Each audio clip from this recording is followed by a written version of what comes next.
জীবন চলার পথে কথাগুলো কাজে লাগবে। ১. কখনো বাসে জানালার পাশে বসে মোবাইল টিপবেন না, কখন নিয়ে যাবে টের পাবেন না। ২. রিকশাতে বসে কোলে ব্যাগ রাখবেন না, পাশ থেকে মোটরসাইকেল কিংবা গাড়িতে করে এসে হ্যাঁচকা টান দেবে। ৩. রাস্তায় কিছু খাবেন না, কিছুই না।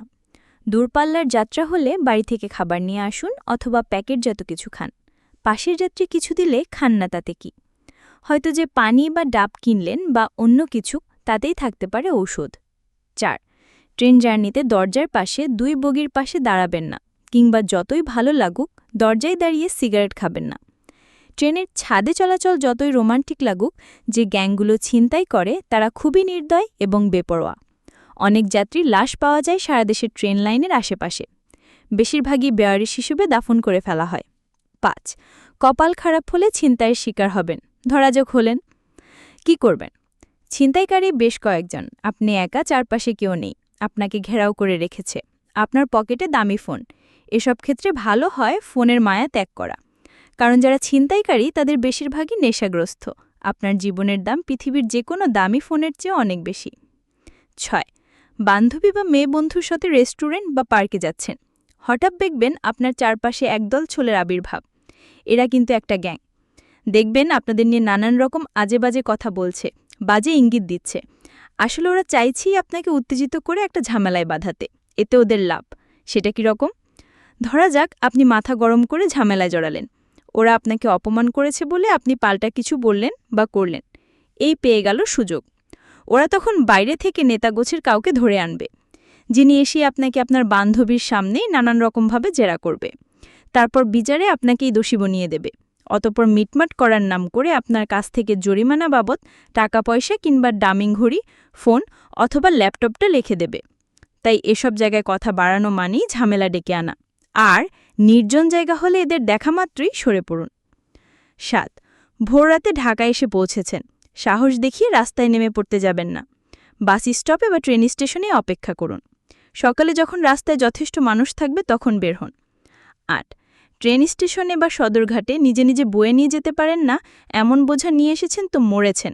মাথায় করে পৌঁছে দেওয়ার নামে আপনার কাছ থেকে চাঁদার মতো ৪০০-৫০০ টাকা খুশিয়ে ছাড়বে কুলিরা।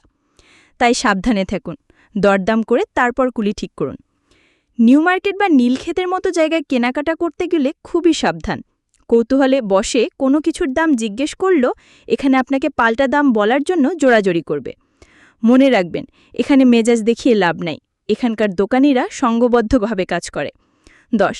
বাসে উঠলে প্যান্টের পিছনের পকেটে মোবাইল, মানিব্যাগ এসব কিছু রাখা নিরাপদ না। দেখবেন ভিড়ের মাঝে বাসে উঠতেছেন, যে কেউ টান মেরে নিয়ে যেতে পারে, টেরও পাবেন না। তাই সামনের পকেটে এসব জিনিস রাখুন। ১১. বাণিজ্য মেলা, চিড়িয়াখানা, চন্দ্রিমা উদ্যান কিংবা শিশু পার্কে গিয়ে দাম খুব ভালো করে না জেনে কিচ্ছু খাবেন না। দেখা যাবে একটা সিঙ্গারা কিংবা আধা প্লেট বিরিয়ানি খাইয়ে ৪০০-৫০০ টাকার বিল ধরিয়ে দেবে আপনাকে। ১২. রাতে ঘোরাঘুরি না করাই ভালো। ছিনতাইকারী ধরলে তো কথাই নেই, এমনকি কিছু বিপদগামী পুলিশ, সকলেই নয়, ধরলেও বিপদ। যতই নির্দোষ হন, আপনি যদি বুঝতে না চায় আর আপনাকে আটকে রাখার নিয়ত যদি থাকে, তাহলে আপনার কিছুই করার থাকবে না। বাস স্ট্যান্ডে দাঁড়িয়ে আছেন, হঠাৎ একটা মাইক্রোবাসে সে থামলো আপনার সামনে। সেটা প্রাইভেট গাড়িও হতে পারে। আপনাকে চালক বলবে সে গ্যারেজে ফেরার পথে বাড়তি কিছু ট্রিপ নিচ্ছে। খুব অল্প ভাড়ায় আপনাকে পৌঁছে দেওয়ার কথা বলবে। আপনি উঠবেন না, মেয়ে হলে তো আরও আগে না। ১৫. রাস্তায় দাঁড়িয়ে আছেন, হঠাৎ ভদ্রবেশী কেউ এসে, সে হতে পারে ছেলে বা মেয়ে বা বয়স্ক পুরুষ বা মহিলা, আপনার ফোন চাইল, বলল ওনার কোনো একটা সমস্যার কথা, এক্ষুনি একটা ফোন দিতে হবে কাউকে। আপনি বিশ্বাস করে ফোনটা দিলেন, দেখবেন পরক্ষণে হুট করে বাইকে উঠে হাওয়া। ১৬. সাথে সবসময় আইডি কার্ডের ফটোকপি সাথে রাখুন, বিপদে পড়লে খুব কাজে দেয়। হয়তো কোনো দুর্ঘটনা ঘটেছে, অজ্ঞান হয়ে পড়ে আছেন, তখন যারা উদ্ধার কাজে আসবে তারা আপনার পরিবার পরিজনকে জানাতে পারবে। ১৭. নতুন বিবাহিত হলে এবং স্ত্রীর সাথে নিয়ে ঘুরতে এলে কাবিননামার ছবি মোবাইলে তুলে রাখুন। কখন কোন কাজে লেগে যাবে বুঝতেও পারবেন না। সবচেয়ে বড় কথা, সবসময় সতর্ক থাকুন, চোখ কান খোলা রাখুন।